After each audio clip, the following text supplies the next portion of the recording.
Pemirsa, terima kasih Anda kembali menyaksikan NTV Prime. Sebelum diputuskan Presiden Prabowo Subianto, sengketa 4 pulau dikomentari Menteri Hukum Supratman Andi Aktas. Menteri Hukum menyebut penyelesaian sengketa 4 pulau merupakan wewenang Kementerian Dalam Negeri. Kementerian Hukum baru akan membahas revisi Undang-Undang Provinsi Aceh. Wah, itu kalau itu kan itu diselesaikan di mana, nanti akan diselesaikan oleh Pak Mendagri, bukan domainnya Kementerian Hukum. Pak, tapi itu kalau kata Pak JK itu kalau Kepmendagri iya, masalahnya kan itu tupoksinya Kementerian Dalam Negeri, bukan Kementerian Hukum. Ya cukup ya. Pak, tapi itu kalau kata Pak JK tuh Kepmendagrinya cacat formil karena itu telah mengangkangi undang-undang itu. Ya, kalau itu dari Kementerian Hukum nanti makanya saya bilang tupoksinya bukan di sini ya. Kita lagi mempersiapkan RUU tentang. Ya, kita lanjutkan perbincangan. Saya kembali lagi ke Prof. Hamid. Prof. Hamid, meskipun sudah diputuskan oleh Presiden, masihkah ada kekhawatiran dari Anda atau perlukah kemudian ada keputusan Presiden yang membatalkan Permendagri yang dikeluarkan pada bulan April lalu? Untuk menghindari ya perbedaan penafsiran ke depan, untuk menghindari ketidakpastian, saya kira memang harus ada Kepres. Oke. Ya, jangan. Karena itu lebih mengikat kalau kita pakai Kepres. Baik, kalau kemudian tadi kembali lagi ke pernyataan JK yang mengatakan bahwa ini sebenarnya bisa menimbulkan masalah yang besar. Kan JK sempat mengatakan bahwa sempat ada kumpul-kumpul malam itu, tapi kemudian akhirnya Presiden ambil alih dan memutuskan, tetapi ada kekhawatiran masalah besar. Masalah besar apa sebenarnya yang bisa terjadi kalau masalah kemarin itu dibiarkan berlarut-larut, Prof. Hamid? Ya, pertama, sensitivitas hubungan Aceh dan pemerintah pusat diwarnai oleh dinamika pasang surut sejak tahun 40. Alhamdulillah, konflik antara Aceh dan pemerintah pusat kan berakhir 20 tahun yang lalu dengan MOU Helsinki. Kalau Bapak Presiden kemarin itu tidak mengambil keputusan yang sangat tegas mengenai status ke-40 itu masuk dalam wilayah Aceh, terjadi pergerakan protes lagi terhadap pemerintah pusat. Ya, dan di sini saya agak memberi catatan pernyataan gubernur kan, Gubernur Sumatera Utara ketika dia mengatakan kita berunding dari pagi sampai pagi pun tidak selesai, kita serahkan ke pemerintah pusat. Nah, ini isu seperti ini sangat sensitif di Aceh itu, sangat sensitif. Nah, karenanya ketika Bapak Presiden ambil alih, dan di situ saya puji ketegasan Presiden Prabowo untuk melihat sensitivitas persoalan ini. Saya membayangkan tidak akan ada lagi masalah. Itu yang dimaksud Pak JK sebenarnya. Protes, gelombang protes yang panjang dan besar. Anda kan sudah lihat kan? Sudah mulai angkat bendera gam lagi dan sebagainya dan seterusnya. Iya, kalau Anda melihatnya sebenarnya Prof. Hamid, 4 pulau ini siapa sih sebenarnya yang bersengketa? Rakyatkah atau ini sebenarnya masalah elit? Oh tidak, karena pulau itu ada penghuninya, rakyat kan? Ya, ada penghuninya, bukan unoccupied islands, ada. Itu yang saya katakan tadi, bahwa sejak tahun 65 sudah ada pemilik di 4 pulau itu dan disahkan oleh negara kan, oleh agraria. Jadi bukan elit ini sebenarnya khusus Aceh, kepentingan rakyat Aceh yang terusik. Loh, apa terusiknya? Kan dia tidak diusir. Kan begitu pertanyaannya kan?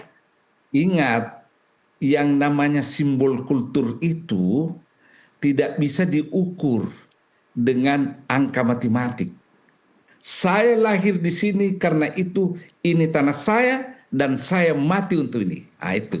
Ada prinsip seperti itu dalam masyarakat. Artinya kondisi inilah yang terjadi. Baik, artinya sebenarnya kalau pemahaman seperti itu diketahui oleh orang-orang di Kementerian Dalam Negeri, seharusnya keputusan itu tidak keluar dong ya, Prof. Hamid? Ya, itulah yang saya katakan, harus memang ada studi komprehensif. Oke, baik, saya beralih dulu ke Bang Opi. Bang Opi, Anda setuju tidak bahwa kemudian memang benar harus ada keputusan Presiden yang membatalkan Permendagri?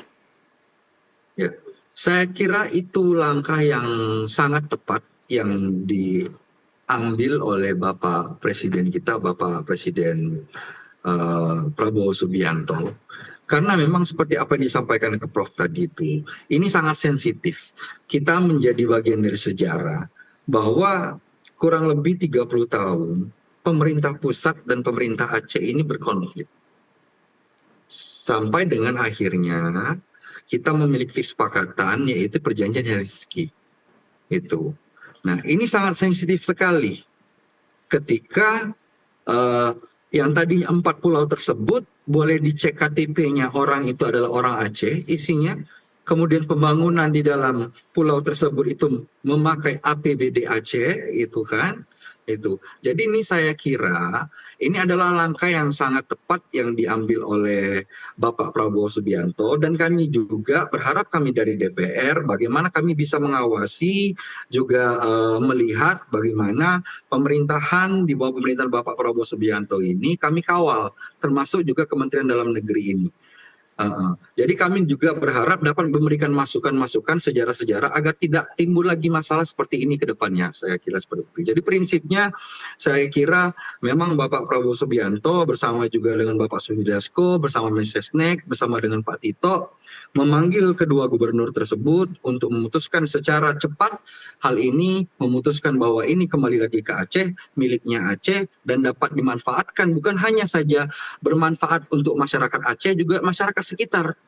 Bahkan masyarakat yang Sumatera Utara pun nantinya apabila ini dapat dimanfaatkan, mungkin perikanannya, mungkin secara ekonomi, misal juga pariwisata atau energi, bukan hanya sebuah provinsi Aceh juga yang menikmatinya, bahkan provinsi Sumatera Utara yang berdekatan dengan provinsi Aceh pun saya kira ya dapat juga merasakan manfaat tersebut. Jadi saya kira sudahlah, kita berbangsa negara. Saya kira mengapresiasi yang setinggi-tingginya keputusan Pak Presiden segera menetapkan bahwa 4 pulau ini adalah milik Aceh, agar apa yang terjadi 20 tahun yang lalu itu tidak terulang lagi. Seperti itu saya kira. Baik, Bang Opi, ini kira-kira dari Komisi 2 sendiri rencananya apakah tetap akan memanggil Mendagri dan jajaran untuk kemudian belajar dari kasus ini tidak mengulang di pulau-pulau lain yang saat ini masih bersengketa? Ya, tentunya nanti kami di dalam Komisi 2 nanti bersama dengan seluruh fraksi akan kami dalami kembali. Ini juga sebagai dasar bahwa bagaimana bahwa negara Indonesia ini memiliki sekian ribu pulau. Banyak sekali daerah-daerah tentunya yang perbatasan-perbatasan, baik itu provinsi antar provinsi maupun kabupaten kota, yang sampai sekarang pun masih ada konflik-konflik antara tapal batas. Seperti itu. Tentunya ini kami bekerja sama nantinya dengan pemerintahan sekarang, Pak Mendagri dan juga Pak Prabowo Subianto, kami sebagai DPR tentunya akan membuat suatu mekanisme yang nantinya bisa secara jelas bagaimana tapal batas ini nantinya bisa menjadi satu payung hukum bagi provinsi maupun kabupaten yang mana di mana dan siapa yang bertanggung jawab daerah tersebut. Tapi jangan sampai, yang paling penting lagi adalah negara kita sekarang lagi membutuhkan tentunya kesatuan dan persatuan kita. Kita jangan sampai terpecah belah, karena semangat kita adalah bagaimana kita jangan sampai terpecah belah. Seperti itu, terima kasih. Oke, Prof. Hamid, mungkin terakhir ini catatan untuk pemerintah agar kemudian bisa lebih hati-hati dan lebih sensitif lagi ketika memutuskan sengketa antar pulau. Apa saja yang sebenarnya harus dilakukan sebelum kemudian mengumumkan dan memutuskan?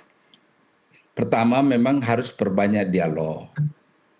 Kemudian hilangkan cara berpikir bahwa persengketaan perbatasan itu tidak usah kita dialogkan, bawa saja ke pemerintah pusat, biar pemerintah pusat yang putuskan.